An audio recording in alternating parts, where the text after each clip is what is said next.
नमस्कार दोस्तों, मैं मुकेश मायला लक्ष्य कोचिंग क्लासेस सिरसा के YouTube चैनल पर आप सभी का हार्दिक स्वागत और अभिनंदन करता हूँ। लास्ट क्लास में हम चर्चा की थी, उसके संविधान के विभिन्न आयामों पर हम चर्चा कर रहे थे। आज हम चर्चा करेंगे भारत का उपराष्ट्रपति। भारत का उपराष्ट्रपति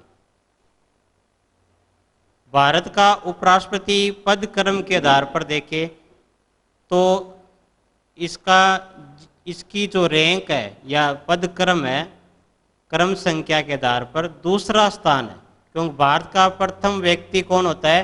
भारत का राष्ट्रपति होता है। तो भारत का द्वितीय व्यक्ति किसको माना गया है?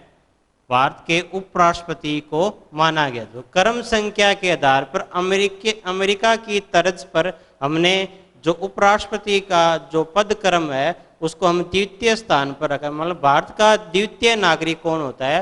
भारत का उपराष्ट्रपति होता है। संविधान के भाग 5 में संघीय कार्यपालिका का वर्णन किया गया। संघीय कार्यपालिका में भारत का राष्ट्रपति, उपराष्ट्रपति, प्रधानमंत्री और मंत्री परिषद और महान्यायवादी सम्मिलित होते हैं। तो उपराष्ट्रपति का जो वर्णन है वो संविधान के भाग 5 में किया गया है। भाग 5 में संघीय कार्यपालिका है, उसमें भारत के उपराष्ट्रपति का वर्णन किया गया। अनुच्छेद 63, अनुच्छेद 63, इस अनुच्छेद को पढ़ने से पहले आप अनुच्छेद 52 को याद करो। अनुच्छेद 52 क्या बोलता है? भारत का एक राष्ट्रपति होगा। उसी तर्ज पर अनुच्छेद 63 में लिखा गया है भारत का एक क्या होगा? उपराष्ट्रपति होगा। भारत का एक उपराष्ट्रपति होगा। ये अनुच्छेद 63 में, अनुच्छेद 63 में लिखा गया है। अनुच्छेद 64, अनुच्छेद 64, अनुच्छेद 64 में लिखा गया है जो उपराष्ट्रपति है वो राज्यसभा के पदेन सभापति के रूप में काम करेगा। पदेन सभापति, जो भारत का उपराष्ट्रपति होता है वो राज्यसभा का क्या होता है? सभापति होता है। हालांकि जो उपराष्ट्रपति और जो राज्यसभा का जो सभापति होता है वो एक ही होता है, लेकिन उसके आधार पर आपको कंफ्यूज नहीं होना है कि उपराष्ट्रपति अलग होता है, राज्यसभा का सभापति अलग हो। ये ऐसा नहीं है, दोनों एक ही होंगे, दोनों एक ही होंगे। तो उपराष्ट्रपति होता है वो राज्यसभा के पदेन सभापति के रूप में कार्य करता है। अनुच्छेद 65, अनुच्छेद 65, अनुच्छेद 65 में साफ साफ लिखा गया है अगर भारत में राष्ट्रपति का पद रिक्त हो जाए, राष्ट्रपति का पद रिक्त हो जाए तो उनके काम को कौन देखेगा?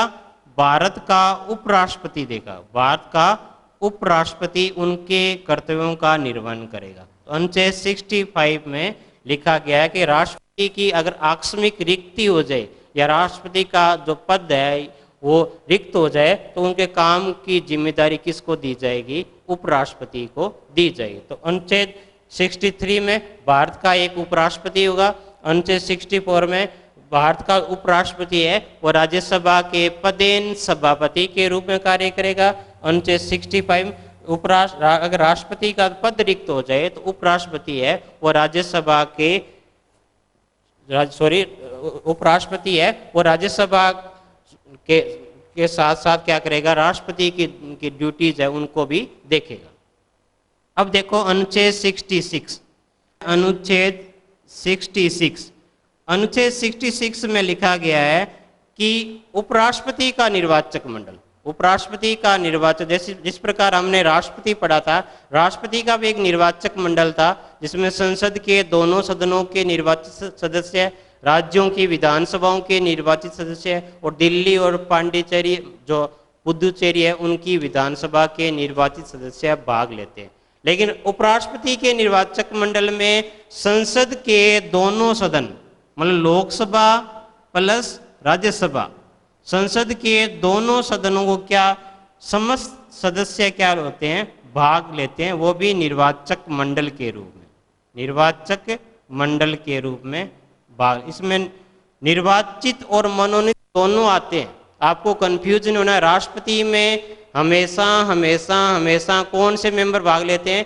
केवल निर्वाचित सदस्य भाग लेते हैं, लेकिन उपराष्ट्रपति के निर्वाचक मंडल में संसद के दोनों सदनों के निर्वाचित और मनोनीत सदस्य भाग लेते हैं। अनुच्छेद 66 में उपराष्ट्रपति के निर्वाचक मंडल की व्यवस्था की गई है। फिर आता है अनुच्छेद 67। अनुच्छेद 67 में उपराष्ट्रपति का कार्यकाल निर्धारित किया गया। उपराष्ट्रपति का कार्यकाल 5 वर्ष निर्धारित किया गया, लेकिन 5 वर्ष से पहले भी अपने पद से त्यागपत्र दे सकता है। इनकी मृत्यु हो जाए या स्वयं त्यागपत्र दे दे तो उनका स्थान, ये उनका पद रिक्त हो सकता है। ठीक, लेकिन कार्यकाल कितना माना गया उपराष्ट्रपति का? 5 वर्ष माना गया। इसके अलावा जो उपराष्ट्रपति की जो योग्यताएं होती है, योग्यता भारत का नागरिक होना चाहिए, उसकी आयु 35 वर्ष या इससे अधिक होनी चाहिए, और वह राज्यसभा का सदस्य बनने की योग्यता रखता हो। जिस प्रकार हमने राष्ट्रपति पढ़ा था, राष्ट्रपति में पहली योग्यता में क्या थी? भारत का नागरिक होना चाहिए, उसकी आयु 35 वर्ष या इससे अधिक होनी चाहिए, और वह लोकसभा का सदस्य निर्वाचित होने की योग्यता रखता हो। ये हमने राष्ट्रपति के संदर्भ में पढ़ा था, लेकिन हम पढ़ रहे हैं उपराष्ट्रपति। उपराष्ट्रपति के संदर्भ में आपको ये ध्यान में रखना है कि उपराष्ट्रपति का के लिए जो योग्यताएं होती है वह राज्यसभा का सदस्य बनने की योग्यता उसमें होनी चाहिए। ठीक है, फिर देखो अनुच्छेद 68। अनुच्छेद 68 क्या कहता है कि अगर उपराष्ट्रपति का पद रिक्त हो जाए, अगर उपराष्ट्रपति का पद रिक्त हो जाए तो जो नए चुनाव है वो 6 माह के भीतर कर लेने चाहिए। जो राष्ट्रपति के साथ साथ उपराष्ट्रपति के बारे में भी ये प्रावधान किया गया है। अगर उपराष्ट्रपति का पद रिक्त हो जाए तो जो चुनाव है उपराष्ट्रपति पद के लिए वो 6 महीने के भीतर उस स्थान को भर लेना चाहिए। ठीक है, तो अनुच्छेद 63 भारत का एक उपराष्ट्रपति होगा। अनुच्छेद 64 उपराष्ट्रपति होगा वह राज्यसभा के पदेन सभापति के रूप में कार्य करेगा। अनुच्छेद 65 राष्ट्रपति का पद रिक्त हो जाए तो उनके काम को कौन देखेगा? उपराष्ट्रपति देखेगा। अनुच्छेद 66 लोग उपराष्ट्रपति का जो निर्वाचक मंडल है उसमें संसद के दोनों सदनों के निर्वाचित और मनोनीत सदस्य भाग लेते हैं। अनुच्छेद 66 में ही क्या किनका वर्णन किया गया है? इनकी योग्यताओं का वर्णन किया गया है कि वह भारत का नागरिक हो, उसकी आयु 35 वर्ष या इससे अधिक हो, और वह राज्यसभा का सदस्य बनने की योग्यता रखता हो। अनुच्छेद 67 में उपराष्ट्रपति का कार्यकाल डिसाइड किया गया। कार्यकाल कितना? 5 वर्ष, लेकिन 5 वर्ष से पहले भी वह अपने पद से त्यागपत्र दे सकता है। ठीक है, अनुच्छेद 68 में अगर उपराष्ट्रपति का पद रिक्त हो जाए तो 6 माह के भीतर नए चुनाव संपन्न कर लेने चाहिए। ठीक है, अनुच्छेद 68 तक आगे। अब आता है अनुच्छेद 69। अनुच्छेद 69, अनुच्छेद 69 में किनका वर्णन किया गया है कि उपराष्ट्रपति की शपथ के बारे में वर्णन किया गया। अनुच्छेद 69 में उपराष्ट्रपति की शपथ का वर्णन किया गया। शपथ कौन दिलाएगा उपराष्ट्रपति को? या तो राष्ट्रपति दिलाएगा। शपथ कौन दिलाता है? या तो राष्ट्रपति दिलाएगा या राष्ट्रपति द्वारा नामित व्यक्ति द्वारा, या तो राष्ट्रपति द्वारा नामित व्यक्ति के द्वारा उपराष्ट्रपति को शपथ दिलाई जाएगी। ठीक है, तो अनुच्छेद 69 में उपराष्ट्रपति की शपथ के बारे में वर्णन किया। इसके अलावा जो मेन बात है उपराष्ट्रपति के बारे में, देखो अमेरिका में क्या है कि अमेरिका में अगर उपराष्ट्रपति का पद रिक्त हो, अगर राष्ट्रपति का पद रिक्त हो जाए तो उपराष्ट्रपति शेष अवधि के लिए राष्ट्रपति के रूप में कार्य करता है। लेकिन भारत के संदर्भ में ऐसा नहीं है। तो भारत में क्या है, अगर राष्ट्रपति का पद रिक्त हो जाए तो उपराष्ट्रपति जब तक नए राष्ट्रपति की निर्वाचन प्रक्रिया को पूर्ण नहीं कर लिया जाता तब तक पद पर कार्य करता है। ये आपको ध्यान में रखना होगा। इसके अलावा जिस प्रकार हमने राष्ट्रपति पढ़ा था, राष्ट्रपति में कितने प्रस्तावक थे? 50 प्रस्तावक और 50 अनुमोदक थे। राष्ट्रपति में क्या थे? 50 प्रस्तावक और 50 अनुमोदक थे। लेकिन उपराष्ट्रपति के बारे में देखो, उपराष्ट्रपति में प्रस्तावकों और अनुमोदकों की जो संख्या है वो 50-50 नहीं है। राष्ट्रपति में हम 50-50 पढ़ के आए हैं। यहाँ पर उपराष्ट्रपति में जो उनके प्रस्तावक और अनुमोदक है, उनकी जो संख्या है वो 20-20 डिसाइड की गई है। उपराष्ट्रपति में कितने प्रस्तावक होते हैं? 20 ही प्रस्तावक होते हैं, 20 प्रस्तावक और 20 अनुमोदक। ठीक है, तो राष्ट्रपति में 50-50 और उपराष्ट्रपति में 20-20 प्रस्तावकों और अनुमोदकों की संख्या डिसाइड की गई। इसके अलावा जो उपराष्ट्रपति के साथ साथ उपराष्ट्रपति का जो निर्वाचन प्रक्रिया है उसमें जमानत राशि है, जिसमें जो जमानत राशि है वो 15,000 रुपये निर्धारित की गई है। अगर कोई भी अगर राष्ट्रपति या उपराष्ट्रपति का जो अगर चुनाव लड़ना चाहता है तो उसको 15,000 की जमानत राशि आरबीआई के खाते में जमा करानी होती है। RBI reserve bank of India के खाते में जमा करानी होती है। ये हो गया हमारा उपराष्ट्रपति के बारे में जो मेन बातें। इसके अलावा कुछ एक दो बातें और भी है। देखो, प्रथम बार कार्यवाहक उपराष्ट्रपति के रूप में काम किसने किया था?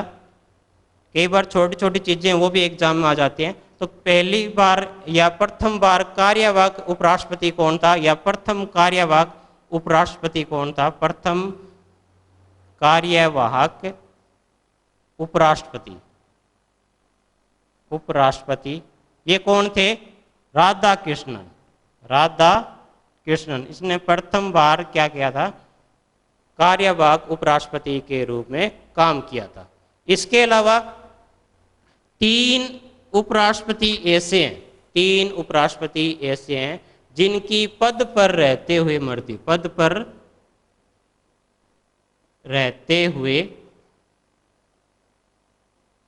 मृत्यु हुई है।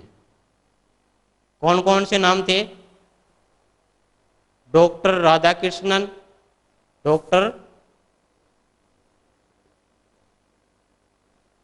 राधाकृष्णन, मोहम्मद